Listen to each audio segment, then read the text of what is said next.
Hello and welcome to In the Classroom, episode number 29. Today is October 25th, 2018, and in this episode I share an excerpt from a class this week where I introduce a storytelling assignment for a Writing 1 class. In the Classroom with Benjamin Stewart, Making Teaching and Learning More Transparent, is a podcast for educators, instructional designers, administrators, trainers, or anyone who is interested in topics related to curriculum, assessment, instruction, and educational technologies. The goal is to provoke new ideas, perspectives, and context around teaching, learning, and educational leadership.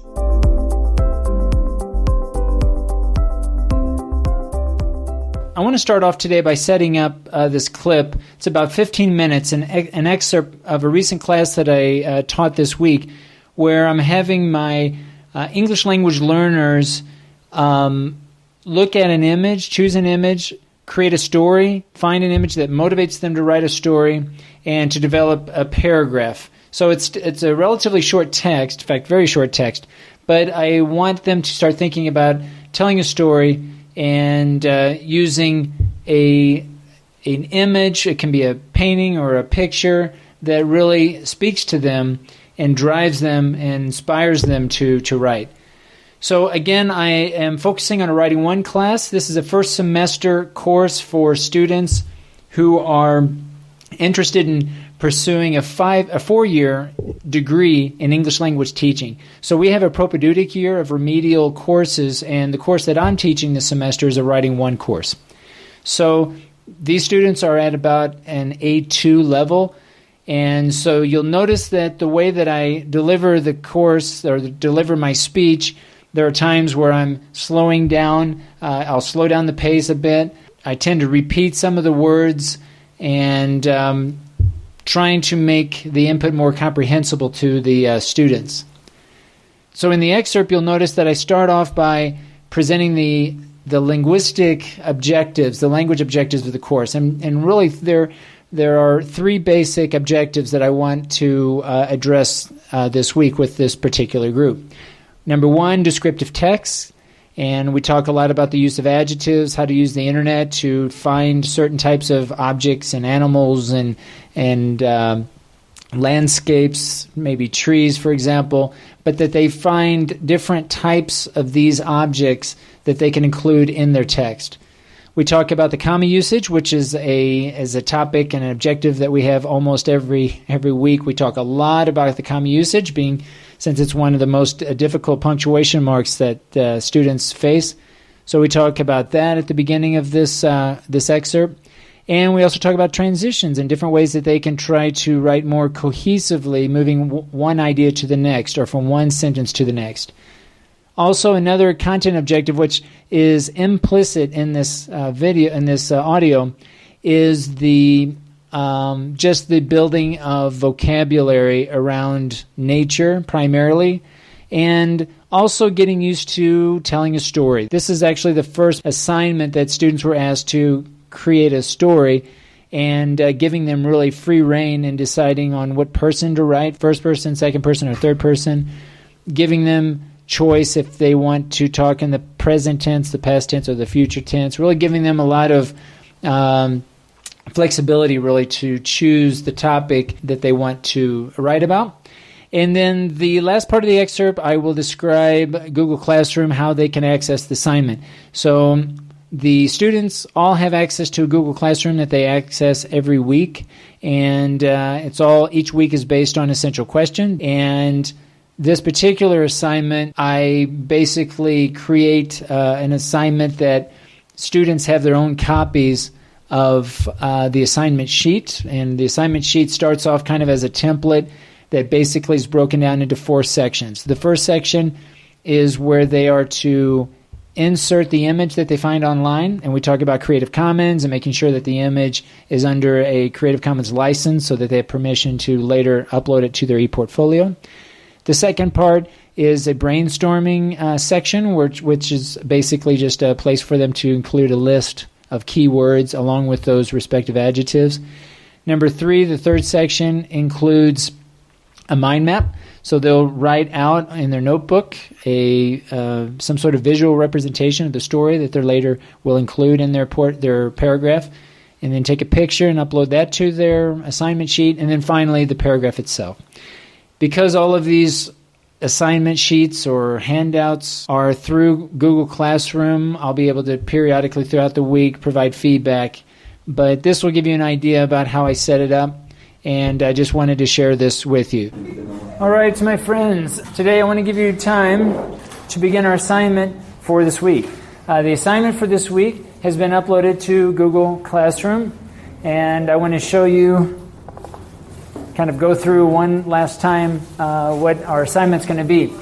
But this week we're focusing on three main aspects. First, descriptive text. What do we mean by descriptive text?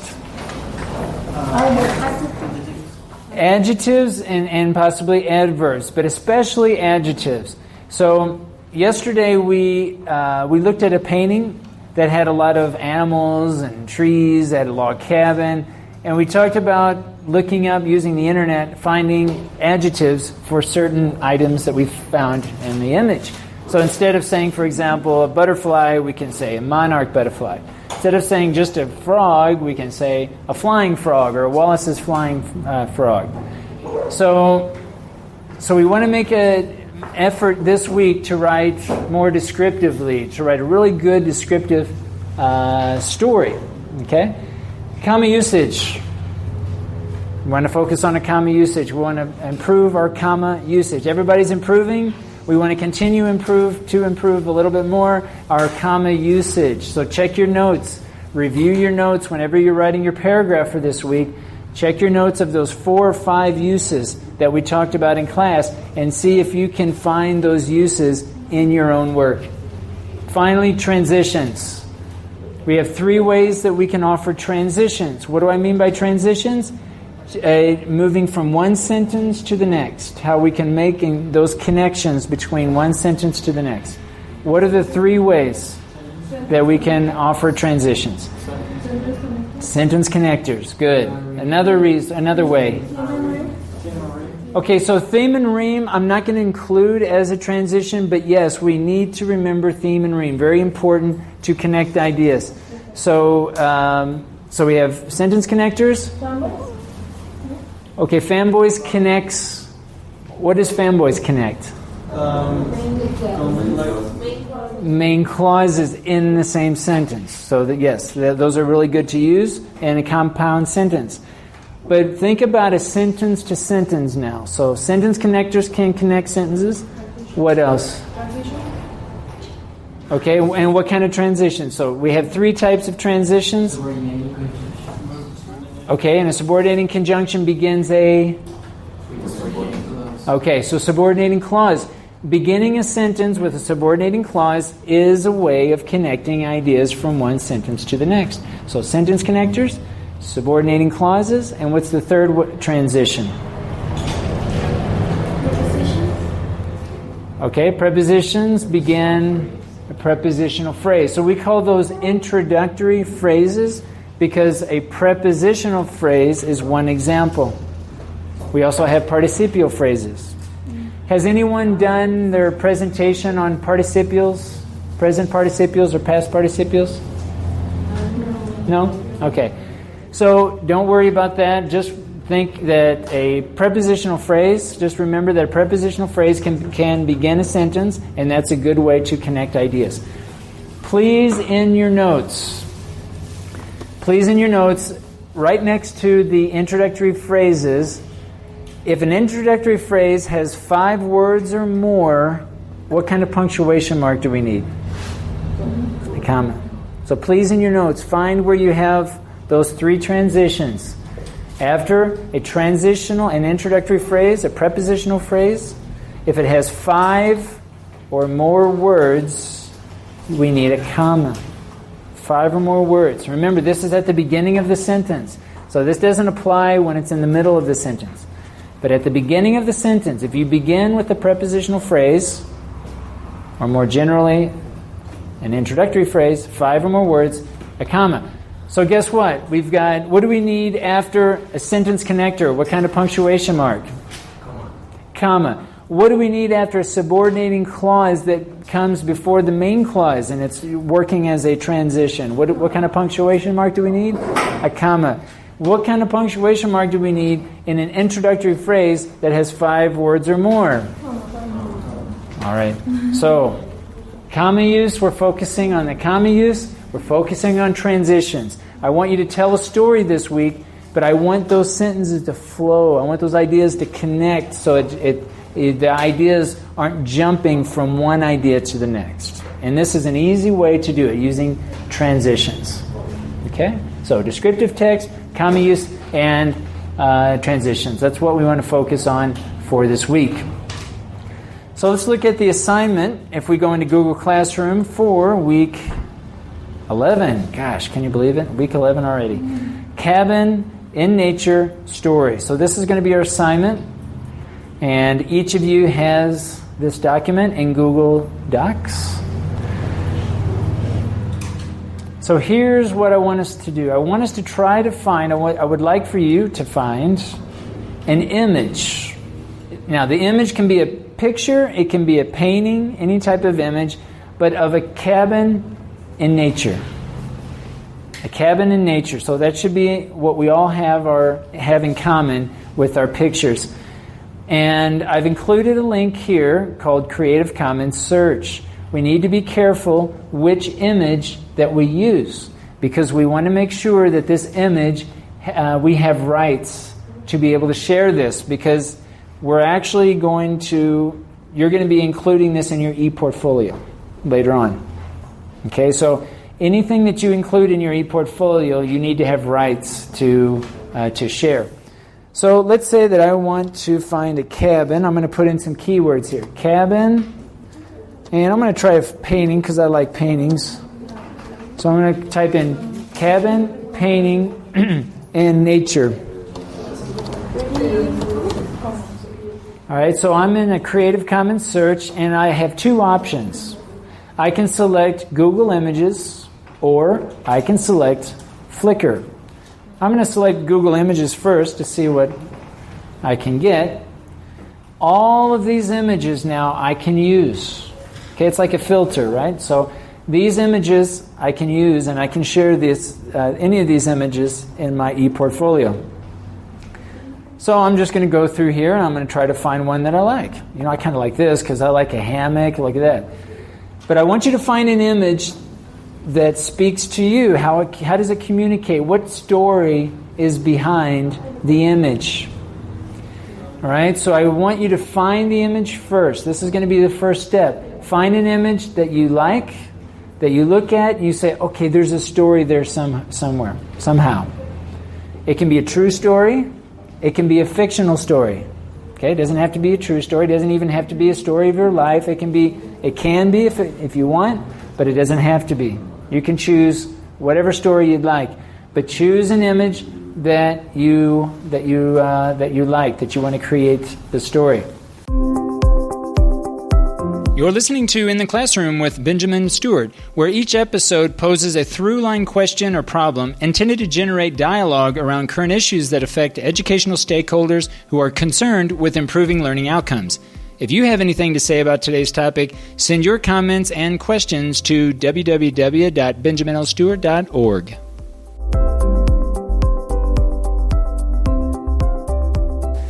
Once you've done that, if you scroll down here, I'd like for you to insert the image in this space. Below, I'd like for you to create a list of key words, brainstorming. So if you remember yesterday, we looked at, do I still have it here? Yes. We looked at this, and we created a list of words. We said, okay, what are some key words? And we did a word cloud. All right, so you're going to do something very similar with your own image. Use the internet to find the adjectives. Right? So if you want to talk about a frog in your story, find a type of frog. So type in the internet and find a good type of frog that you want to include in your story. All right? So because this is where the internet can help us write a more descriptive text, finding those adjectives. right, so brainstorming. Here can be just a list of words, list of keywords. Then we're going to do a mind map. Like we're experts now in mind maps. Now the mind maps can be really anything that however you want. Today I'm going to do an example of a mind map. Okay, a different example. But it's really wide open. Some students chose in ProPA to put the title in the middle of their paper, put the title of their story, and then extend out. Okay? I think I did an example and I put, what did I put? I put cabin. I just put cabin in the middle. And then I extended out, words that related to that. Okay? I'll show you some examples here today, but I would like for you to upload your mind map and then your paragraph here. Okay, so we've got 4 things. We've got the insert the image, your painting or your image, the brainstorm, then the mind map, and then the paragraph. Now this week I would like for you to also share your document, your Google document, with a writing partner. So I want you to work very closely with your writing partner, leaving comments in the document. Tomorrow we'll have more time to do that. Okay, so today it's more, I think we need to spend more time finding the image and uploading this to our document and begin brainstorming and finding those key terms. But I want you to progress in this order. The order is very important. The image first, then the brainstorm, then the mind map, then your writing. We'll start today. I want to give you the rest of today to start on this. I would like to see your mind map when you finish before you begin drafting your text so I can give you some feedback. Tell a story like we did yesterday in class, right? Who are your characters? Decide who your characters. Could be just you or one person. You can write in the first person, the second person, or the third person. Just be careful how you write it in the paragraph to not jump around. Okay, my example, I'm looking at my image, trying to get a story, trying to get some words, some key words, and put some ideas together. So I've chosen my actors. They're brothers. 2 boys. Sam and Mike. Okay? There's some sort of conflict and there's some sort of resolution. So I want to talk something about a resolution and a conflict in the story. Maybe frustration. Maybe I talk about acceptance. Maybe I talk about them wanting to play game, play chess to resolve their conflict.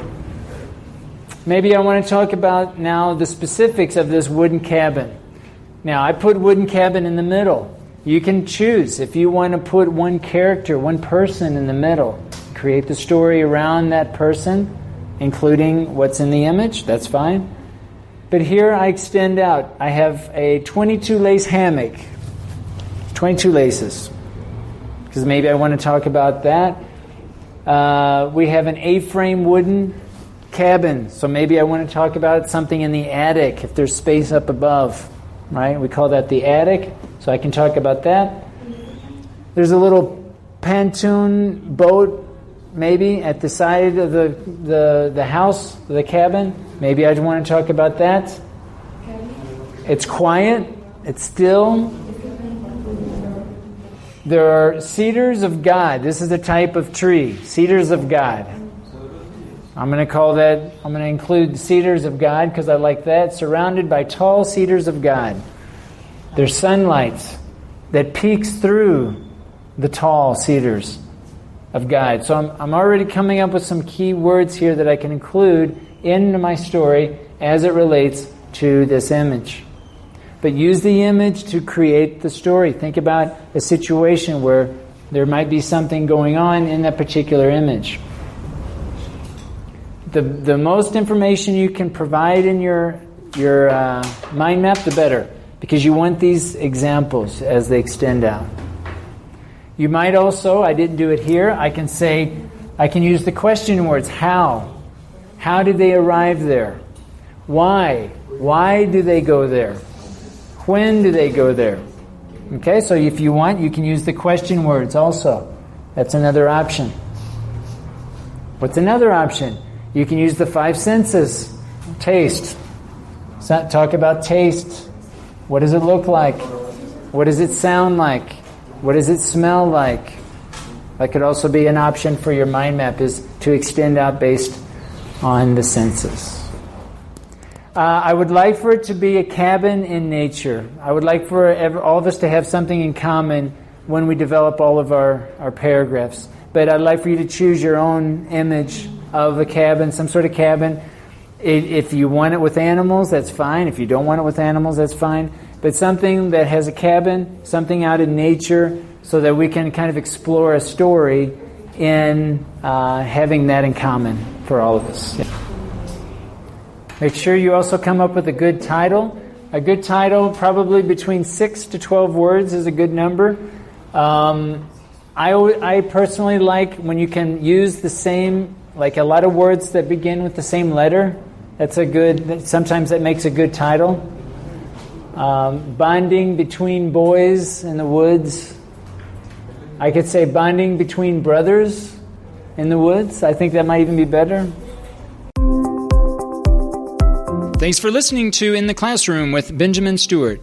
If you want to be part of the broadcast or just would like to leave feedback about the show, leave me a message at www.benjaminlstewart.org. In the Classroom, encouraging educators to think and do out loud.